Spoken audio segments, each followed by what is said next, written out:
Punasan mo yung bibig mo. Punas. Sige na. Punasan mo daw yung bibig mo. Sabi ni nanay. Meron kayong spotlight dun, no? Na ano, yan, no? Parang ano, rays of the sun. Ayan, no? Merong sinag. Sige na. Napapanood ka sa, worldwide. Tapos, ganyan-ganyan ka sa akin. Sige, bala ka.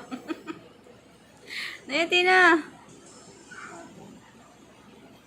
Ayan niya ngayon magpakita ng kanyang mood. Kanina wala siya sa mood eh. Ngayon umingiti na siya.